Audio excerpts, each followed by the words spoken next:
ನಮ್ಮ ಸಮಾಜದಲ್ಲಿ ಹೆಣ್ಣು ಮಕ್ಕಳನ್ನು ಹೋಗ್ಲಿ ಗಂಡು ಮಕ್ಕಳನ್ನು ಬಿಡೋದಿಲ್ಲ. ಯಾಕೆ ಮಾತು ಹೇಳ್ತಾ ಇದ್ದೇನೆ ಅಂದ್ರೆ, ಹರಿಹರ ಮಠದ ಸ್ವಾಮೀಜಿ ಒಬ್ಬ ಅಪ್ರಾಪ್ತ ಬಾಲಕನ ಮೇಲೆ ಲೈಂಗಿಕ ಕಿರುಕುಳ ಕೊಟ್ಟಿದ್ರು ಅನ್ನೋ ಕಾರಣಕ್ಕೆ ಆ ಬಾಲಕನ ತಾಯಿ ಗದಗ ಜಿಲ್ಲೆಯ ಲಕ್ಷ್ಮೀಶ್ವರ ಠಾಣೆಯಲ್ಲಿ ಪ್ರಕರಣವನ್ನ ದಾಖಲು ಮಾಡ್ತಾರೆ. ಆತ ಏನು ಆ ಸ್ವಾಮೀಜಿ ಇದ್ದ, ಆ ಸ್ವಾಮೀಜಿ ವಿರುದ್ಧ 0 FIR ಕೂಡ ಫೈಲ್ ಆಗುತ್ತೆ.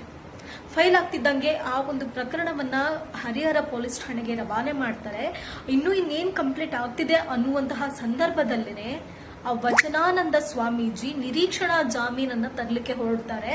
ಇದನ್ನ ಪ್ರಶ್ನೆ ಮಾಡಿ ಆ ಬಾಲಕನ ತಾಯಿ ಕೋರ್ಟ್ ಮೆಟ್ಟಿಲನ್ನ ಏರ್ತಾರೆ. ಕೋರ್ಟ್ ಮೆಟ್ಟಿಲು ಏರ್ತಿದ್ದಂಗೆ ಆ ನಿರೀಕ್ಷಣಾ ಜಾಮೀನು ಕೂಡ ರದ್ದಾಗತ್ತೆ. ರದ್ದು ಆದ ನಂತರ ರೆಗ್ಯುಲರ್ ಬೇಲ್ ತಗೊಳ್ಳಕ್ಕೆ ಕೋರ್ಟ್ ಹೇಳುತ್ತೆ. ರೆಗ್ಯುಲರ್ ಬೇಲ್ ತಗೊಳ್ಳೋದಕ್ಕೆ 3 ವಾರಗಳ ಕಾಲಮಿತಿಯನ್ನ ಕೂಡ ಆ ಸ್ವಾಮೀಜಿಗೆ ನೀಡ್ತಾರೆ. ಸೊ ಅದನ್ನೇ ಯುಟಿಲೈಸ್ ಮಾಡಿಕೊಂಡಂತಹ ಆ ಸ್ವಾಮೀಜಿ ರೆಗ್ಯುಲರ್ ಬೇಲಿಗೆ ಅರ್ಜಿಯನ್ನು ಕೂಡ ಸಲ್ಲಿಸ್ತಾರೆ. ಸೊ ಅದ್ರದ್ದು ತೀರ್ಪು ಇವತ್ತಿತ್ತು.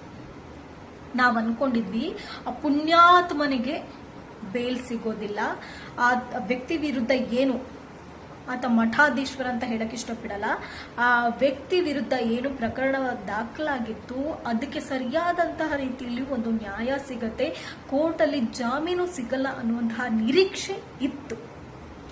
ಆದರೆ ನಿರೀಕ್ಷೆ ಸುಳ್ಳಾಯ್ತು.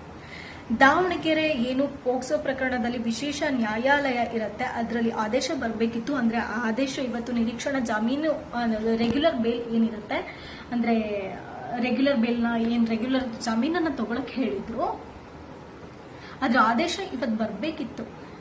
ನಾವು ಹೇಳಿದ್ವಲ್ಲ, ಅನ್ಕೊಂಡಿದ್ವಲ್ಲ ಬರಲ್ಲ ಅಂತ, ಬಟ್ ಬಂತು. ಏನಂತ ಬಂತು? ಅದ್ಭುತವಾದಂತಹ ಒಂದು ತೀರ್ಪನ್ನ ನೀಡಿದ್ರು. ಏನಪ್ಪಾ ತೀರ್ಪು ಅಂದ್ರೆ, ಆತನಿಗೆ ಷರತ್ತುಬದ್ಧ ಜಾಮೀನನ್ನ ಕೊಟ್ಟಿದ್ದಾರೆ. ಸಿಗತ್ತೆ.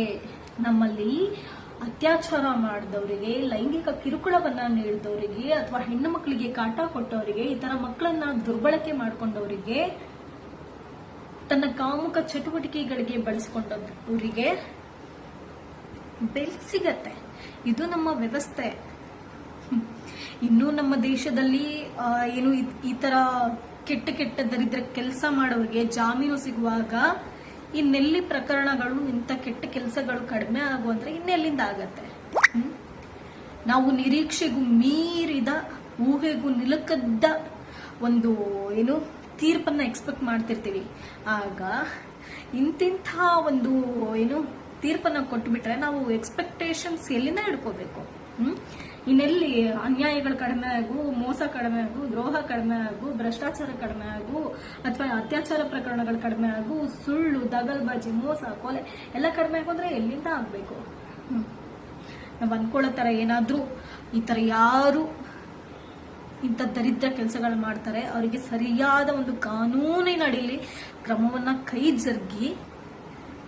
ಕ್ರಮವನ್ನ ಜರುಗಿಸಿ ಅವರಿಗೆ ಸರಿಯಾದ ಒಂದು ರೀತಿಯಲ್ಲಿ ನ್ಯಾಯ ಕೊಡೋದು, ಯಾರು ಅನ್ಯಾಯ ಮಾಡಿರ್ತಾರೆ ಅವರಿಗೆ ಸರಿಯಾದ ಶಿಕ್ಷೆಯನ್ನ ಕೊಟ್ಟಿದ್ರೆ ಇವತ್ತು ನಮ್ಮ ಸಮಾಜ ಯಾಕೆ ಹಾಳಾಗ್ತಾ ಇತ್ತು?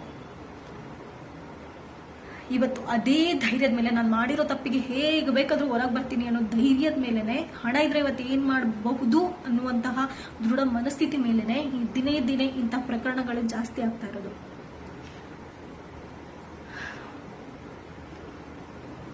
ಕಡಿಮೆ ಆಗಲ್ಲ. ಇವತ್ತು ಆ ಬಾಲಕನಿಗೂ ಬಿಡದೆ ಆ ಮಠಾಧೀಶ್ವರ ಲೈಂಗಿಕ ಕಿರುಕುಳ ಕೊಟ್ಟಿದ್ದ ಆಧಾರದ ಮೇಲೆ ಪೋಕ್ಸೋ ಪ್ರಕರಣದ ಅಡಿಯಲ್ಲಿ ಪ್ರಕರಣ ದಾಖಲಾದ್ರೂ ಕೂಡ ಜಾಮೀನು ಸಿಕ್ಕಿದೆ. ಯಾಕಂದ್ರೆ ಅದರಿಂದ ಒಂದಷ್ಟು ಹಣ ಯಾರ್ಯಾರಿಗೆ ಹೋಗ್ಬೇಕು ಹೋಗಿರತ್ತೆ, ಅಥವಾ ಎಲ್ಲೆಲ್ಲಿ ಸೇರ್ಬೇಕು ಅಲ್ಲಿ ಸೇರಿದ ಮೇಲೂ ಜಾಮೀನು ಸಿಕ್ಕಿಲ್ಲ ಅಂದ್ರೆ ಹೆಂಗೆ ಅಲ್ವಾ? ದುಡ್ಡು ತಗೊಂಡಿರೋದಕ್ಕೆ ಬೆಲೆ ಇರಲ್ಲ.